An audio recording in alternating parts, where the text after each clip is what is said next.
Hey everyone, welcome to the show. Guess who's back? Back again.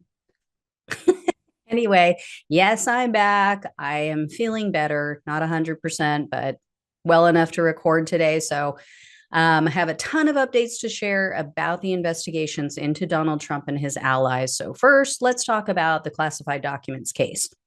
The Justice Department is making moves that seem to signal that a future indictment is very likely. So, for one thing, they've brought on a new prosecutor to investigate this matter.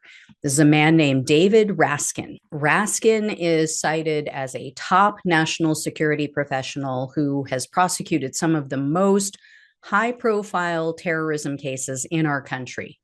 And just this past month, Raskin successfully obtained a guilty plea from a former FBI analyst with a very similar case. She took home over 300 classified documents. It's also being reported that the DOJ has been able to secretly secure the testimony of White House officials, which Trump had tried to block with claims of either executive or attorney client privilege. So, for example, two of the vice president's aides, former vice president's aides, were recently questioned in front of the grand jury. This is even though Trump is still working his way through the appeals process. So he's still trying to block them from speaking. They've already spoken. In regard to the New York tax fraud case, jurors were finally seated. This was after a full week of struggling to find New Yorkers who don't hate Trump. That's what the reporting says. They had to excuse a ton of people who said that they loathed Trump and that they couldn't possibly be unbiased in the case. So that trial got underway today. As for the January 6th Select Committee investigation, Arizona Republican Chairwoman Kelly Ward, you might recall I mentioned numerous times she was fighting to keep her phone records hidden. Well, she has now gone all the way to the Supreme Court to try to prevent the committee from obtaining those records. She has scored somewhat of a victory. So, Supreme Court Justice Elena Kagan, who is a liberal, issued a temporary stay on the release of those records. And so the January 6th committee has now responded to Ward's filing.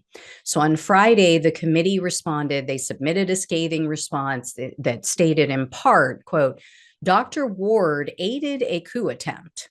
And then they noted that when they questioned Ward, she repeatedly pleaded the fifth to avoid self-incrimination. So basically what they're arguing is that without her phone records, they have no way of discerning her level of involvement in the alleged coup plot. In other committee news, former Trump aide Hope Hicks was just interviewed by the committee. There's no available information about what may have been asked, what details she may have provided. But in addition to Hicks, it's also being reported that several key Secret Service officials and agents are going to be meeting with the committee in the next few weeks. So this includes, of course, Tony Ornato, Robert Engel. Those are the two men who allegedly told Cassidy Hutchinson about Trump's violent temper tantrum that was in his limo on January 6th. And you guys may recall in the committee's last meeting, in their last hearing, they mentioned that some of the newer testimony that they were receiving has now caused them to call into question prior witness testimony from Engel, Ornato, people like that.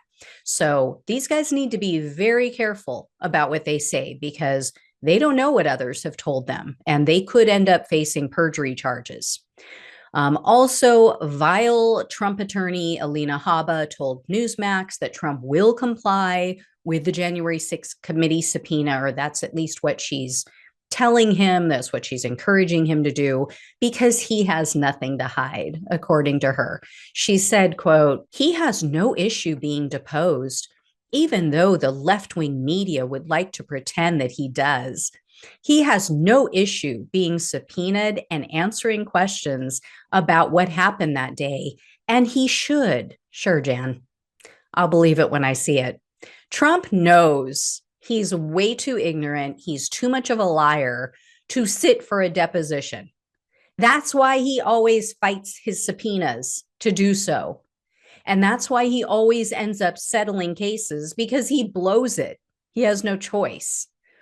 In related news, Congressman Scott Perry has dropped his lawsuit asking to block the DOJ from searching through data contained on his cell phone.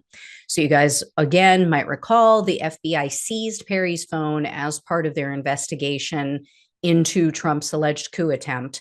Well, the FBI had already returned the device after they made a forensic copy of all of the data. So I guess Perry just gave up. I don't know.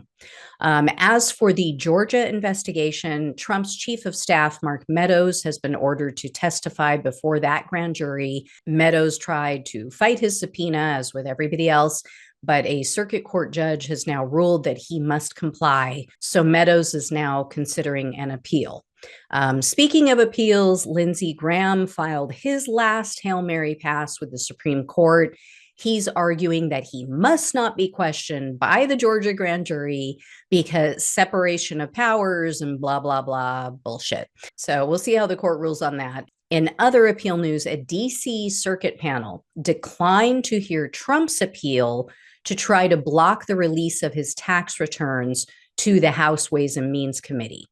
The 11-member panel includes, by the way, 3 Trump-appointed judges, and this decision was unanimous.